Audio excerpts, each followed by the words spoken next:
Hello students, आज हम class 11 micro economics पढ़ रहे हैं और ये हमारा चैप्टर स्टार्ट हो रहा है प्राइस इलास्टिसिटी ऑफ डिमांड। तो आज हम बात कर लेते हैं कि क्या होती है प्राइस इलास्टिसिटी ऑफ डिमांड। जैसा कि लास्ट चैप्टर में आपने पढ़ लिया कि डिमांड क्या होती है, लॉ ऑफ डिमांड क्या होता है। मेरी लास्ट वीडियोज़ में आप देख सकते हो, ये हमारी वीडियो नंबर 9 है। इसके पहले इसकी वीडियो में आप देख सकते हो कि what is the meaning of the demand and what is law of demand says. अब हम बात करते हैं प्राइस इलास्टिसिटी ऑफ डिमांड। तो प्राइस इलास्टिसिटी ऑफ डिमांड ये डिफाइन करती है कि क्या परसेंटेज चेंजेस आ रही हैं क्वांटिटी डिमांड में इन रिस्पॉन्स टू कि क्या हमने उसके प्राइस में चेंजेस किए हैं।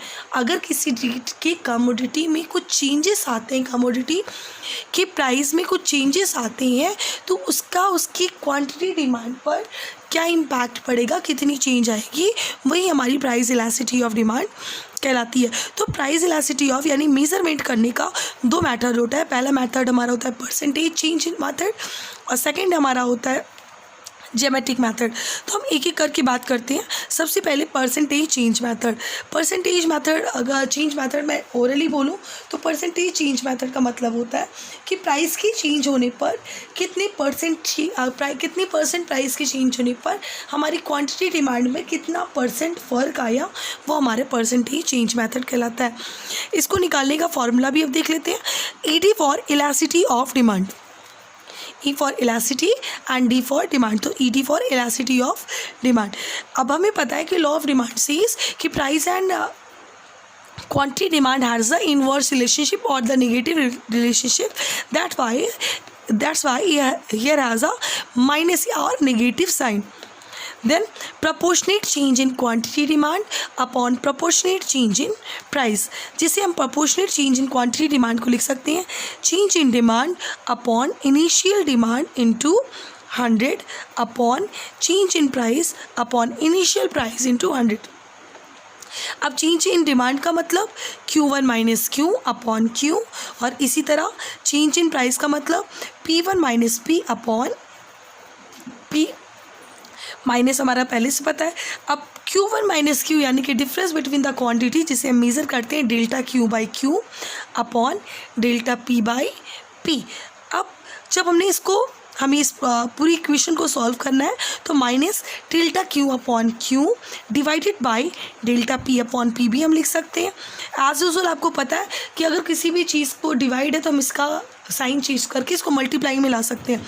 तो हमारा क्या हो जाएगा, delta Q upon Q into P by delta P।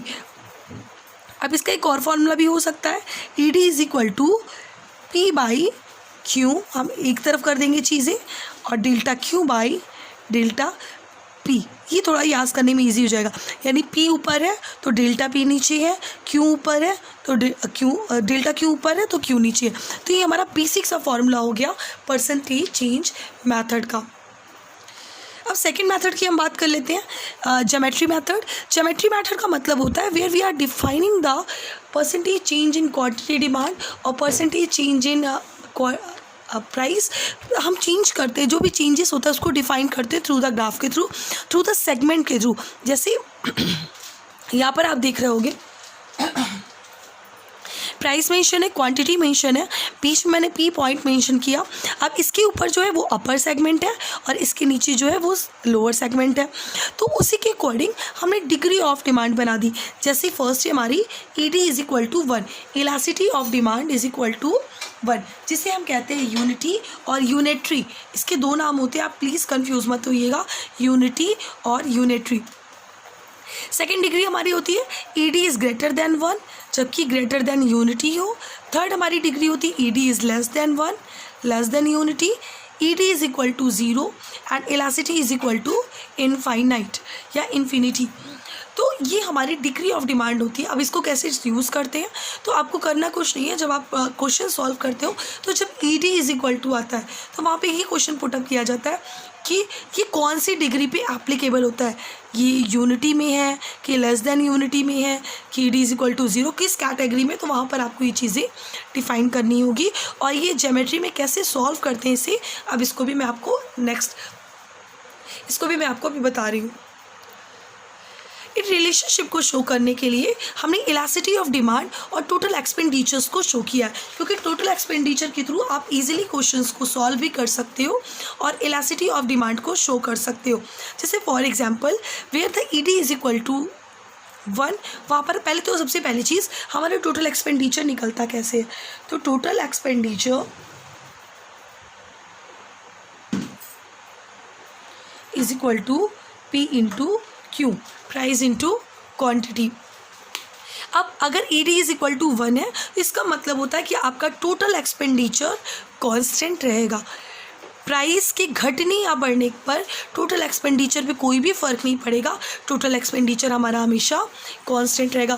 For example price is 2, quantity is 4, total expenditure is 8, price less होकर 1 हो गई, क्वांटिटी हमने इंक्रीज़ कर दी 8, टोटल एक्सपेंडिचर आर 8। इसी के जस्ट अपोजिट मैंने नीचे रखा है कि पहले प्राइस हमारी 1 थी तो हमने 8 क्वांटिटी परचेज़ की थी, अभी प्राइस बढ़ के 2 हो गई, मैंने 4। तो हम यहाँ पर देख रहे हैं टोटल एक्सपेंडिचर आर था कांस्टेंट, और इसीलिए जो हमारा ग्राफ बनता है वो हमेशा, इसको आप सिंपली ये भी कह सकते हो कि जितना हम प्राइस में चेंजेस करेंगे उतना ही हमारा क्वांटिटी में चेंजेस होगा। तो टोटल एक्सपेंडिचर का मतलब where the total expenditure will be the same, will be the constant, either the price is increases और the price will be decreases. ये हमारा ग्राफ हो गया। अब सेकेंड हम बात कर लेते हैं। सेकेंड हमारी है कि ED इज़ ग्रेटर देन 1, ये जो आपने यहाँ पर देख रखा है ED इज़ ग्रेटर देन 1 का है। देखिए प्राइस आप एग्जांपल से समझा, अब इसका यहाँ पर इम्पैक्ट पड़ेगा कि जब हमारी प्राइस कम होती है तो हमारा टोटल एक्सपेंडिचर बढ़ जाता है, और जब प्राइस हमारी बढ़ती है तो टोटल एक्सपेंडिचर घट जाता है। यहाँ पर देखिए आप एग्जांपल 2 and 1, 2 हमारी प्राइस थी, क्वांटिटी मैंने 4 यूज़ की, टोटल एक्सपेंडिचर इज़ 8, लेकिन प्राइस घट गई, प्राइस मेरी 1 आ गई और एक्सपेंडिचर मैंने बढ़ा दिया, अपनी क्वांटिटी को मैंने बढ़ा दिया तो मेरा टोटल एक्सपेंडिचर बढ़ गया। रिलेशनशिप प्राइस और एक्सपेंडिचर का कि प्राइस के घटने से टोटल एक्सपेंडिचर बढ़ रहा है, और जस्ट अपोजिट केस कि प्राइस के बढ़ने से टोटल एक्सपेंडिचर घट रहा है, यानी जब हमारी प्राइस बढ़ेगी तो टोटल एक्सपेंडिचर हमारा घट जाएगा, और जब हमारी प्राइस कम होगी तो टोटल एक्सपेंडिचर बढ़ जाएगा। तो it has a inverse relationship between the price and total expenditure, और ये केस हमारा होता है when the ED is greater than 1, जब हमारी ED यूनिटरी से बड़ी हो। अब नेक्स्ट हम बात कर लेते हैं। फिर इसके बाद हमारी आती है ED इज़ लेस देन 1। तो वापस से देख लेते हैं, ED इज़ लेस देन 1 का मतलब ये हमारा TE for total expenditure, price is 2, quantity is 3, total expenditure is 6, price less होकर 1 हो गई, क्वांटिटी 4 हो गई हमारी, प्राइस कम हो गई, क्वांटिटी मैंने बढ़ा दी, टोटल एक्सपेंडिचर घट गया। इसका मतलब ये है कि प्राइस के घटने से हमारा टोटल एक्सपेंडिचर भी कम हो गया और प्राइस के बढ़ने से टोटल एक्सपेंडिचर भी बढ़ गया। ये जो एरो मैं बना रही हूँ वो टोटल एक्सपेंडिचर के लिए बना रही हूँ। देखो 1 रुपीज़ था हमारा, तो प्राइस हमारी कम थी, टोटल एक्सपेंडिचर 4 था, प्राइस इंक्रीज़ होकर 2 रुपीज़ हो गई, हमारा टोटल एक्सपेंडिचर बढ़कर 6 हो गया। तो ये रिलेशनशिप के थ्रू हमारे और ग्राफ हमारा इस कदर बनेगा कि प्राइस के घटने और बढ़ने का ये इम्पैक्ट यहाँ पर शो करेगा।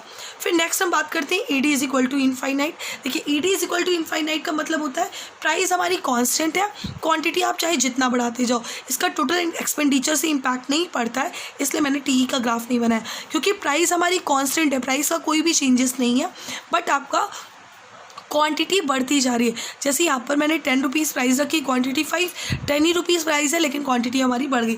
For example T and coffee का आप देख लो, सीजनल वे में जब मैंने बताया था कि अगर वेदर है, सीज़न है, तो ठंडियों में कॉफ़ी की डिमांड बढ़ जाती है, जबकि प्राइस हमेशा कांस्टेंट रहती है, लेकिन डिमांड बढ़ जाती है। जैसे ही गर्मी आती है तो डिमांड बढ़ गई, हमारा कर्व शिफ्ट हो गया आगे की तरफ, और अगर गर्मी आती है डिमांड हमारी कम हो जाती है तो हमारा इस साइड पर आ गया। तो ये हमारी ED is equal to infinite होती है, जहाँ पर हमारी प्राइस कांस्टेंट होती है।